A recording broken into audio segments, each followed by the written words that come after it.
What's going on, guys? Welcome back to the channel. That's right, we finally got the valve controller in. We're gonna go ahead, throw it on, see how it fits the car. Should be a simple install.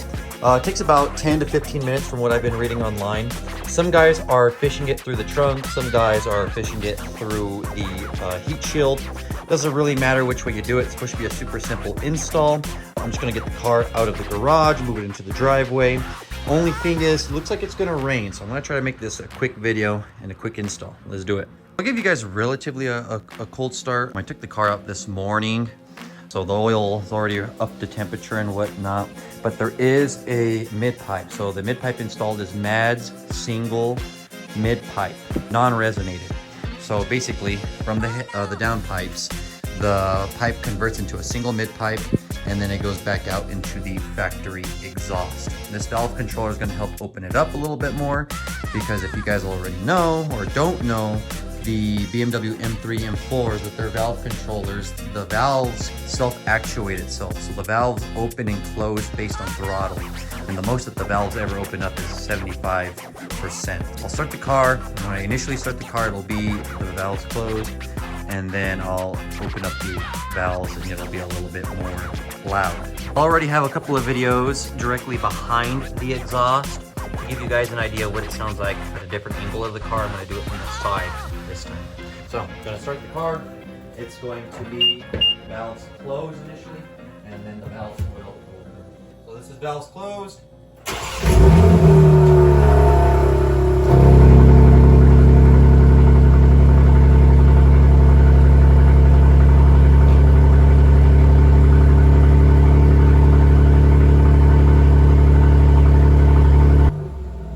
Basically, as you guys can see, this is the stock muffler or the stock exhaust. I don't know if I can get a good angle underneath the car. Let me see. And you'll see what I'm talking about. Anyways, I'll put a link to my previous video where we installed the single mid-pipe, and you can see the setup. But like I said, it's a single mid-pipe that leads into the stock factory exhaust. You can get the valves open on these cars. A lot of guys don't even go aftermarket exhaust because it's plenty loud enough. Basically, I took out the liner for the trunk.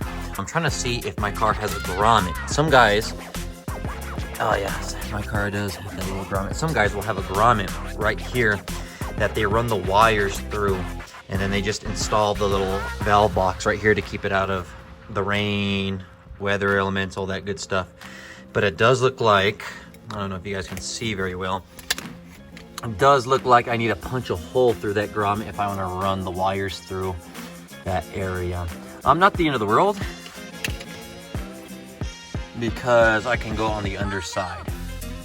So you definitely don't need to lift the car up to do this install, but just because I want to give a good angle and a good video perspective for you guys, want to go ahead and lift the car up, and then I'll go ahead and go under the car and finish the install. Should take about 15 minutes.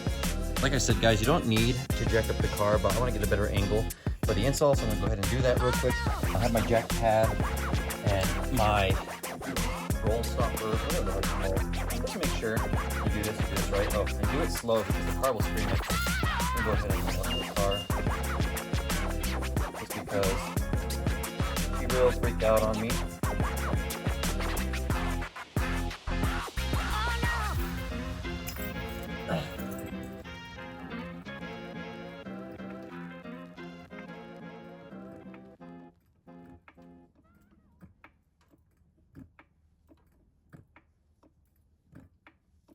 That should be good. Now that we got enough space, basically, this is the valve controller. We're gonna unplug this, plug this to the female connection, and then plug the male connection in here. Pretty simple stuff. This is a heat shield right here. We're gonna run the wires through there to the other side, and then we're gonna do the same thing other side. That's pretty much it, you're done. You're gonna need some zip ties with this just to tie some wires and make it look neat underneath, and then we should be good. All right, again, zip ties. This is the valve controller that it comes in. Again, the SST is a lot more budget friendly, $250 versus I think Dailers is like $500. These are the male connections, these are the female connections. So again, you connect the female connections to this, and then the male connection goes in there. Let's go ahead and get on with the install. Okay, so I want to get my two wires, and I'm just going to fish them through the heat shield. and then they'll pop out in the middle and we'll go from there. As you guys can see, I got the valve controller right here.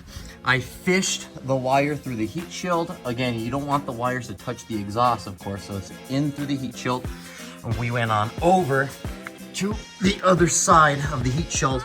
Gonna unplug this valve controller and then connect the SST valve controller instead. It started raining on me. That's what these water puddles are. Lovely, perfect timing. I promise you guys, it was literally sunny about 15 minutes ago before I started the install. Now it's raining. Anyways, I got it unplugged. We're gonna connect the female connector to the female connection. Then we're gonna put the male connection in the actuator spot. I got my female to female connection, and I got the male to the OEM exhaust. Now we're gonna hide the wires, and we're gonna do the same thing on the other side. It would rain as I'm doing this, and I was doing great. I guess the water comes down through that way. Anyways, let's go ahead and get this connection. Pretty simple, guys. If you don't know how to, there's like a little on the, I'm trying to get a good angle for you guys, I apologize. There's like a little tab that you can depress and you pull this down. I might have to use two hands, unfortunately, just because it's a pretty good tab. There we go. All right, give me 1 second. Let me show you guys what I did. I tucked in the valve controller up back this black box, and I tucked the wires inside the heat shield. That way they're not touching the exhaust pipes. And I finished it up with a zip tie. Did the same thing over there. And just like that, guys, we got the valve controller installed. There is a significant difference, especially with the mid pipe. Here we go. That's the exhaust fully opened. Car's idling. That is a big difference. Wow, simple as that.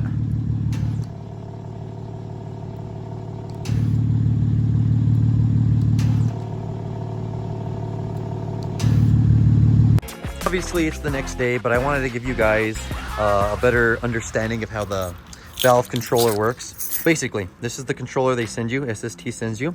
This little cover slides to prevent you from hitting buttons as you drive or it's in your pocket. A, fully opens the valves. B, closes the valves all the way.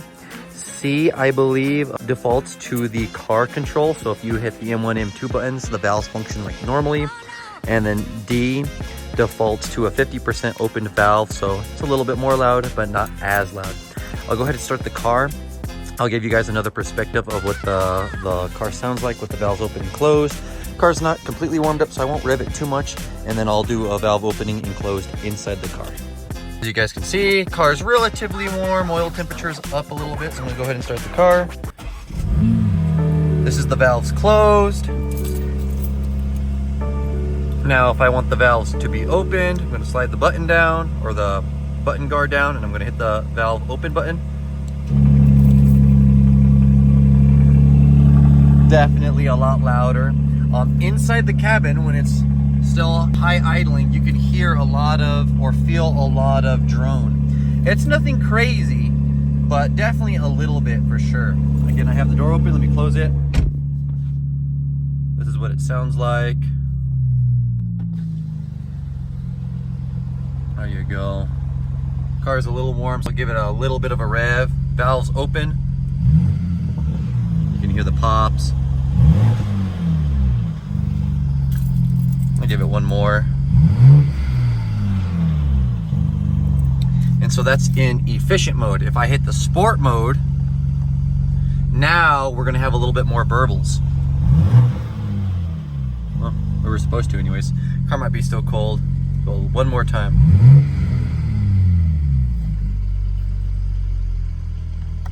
That's, now we're at normal idle.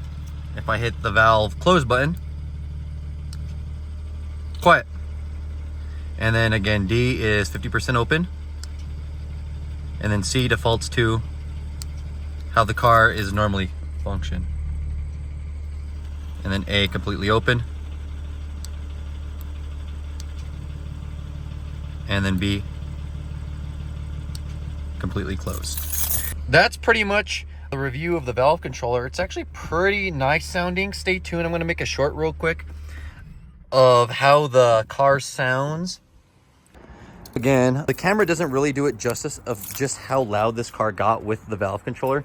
With the valves completely open, it's actually a pretty significant difference. I'd say it's anywhere from 30 to 40% louder with the valve controller. That being said, if you think it's ever too loud, again guys, just hit the D button. It defaults back to the normal function of the car. So if I hit the M1 button for sport mode, it's only going to open the valve a certain percentage of the way, and then if I want it completely closed, B sounds just like stock. It's pretty cool actually. Definitely recommend this product from SST. I'll put the link of the item in the description.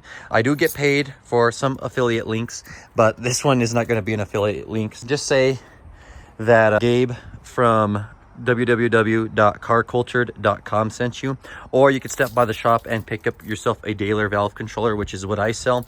I don't have SST in stock, but again, Daler does the same thing, just a little bit more pricey. Have a good one, guys. We'll catch you on the next one.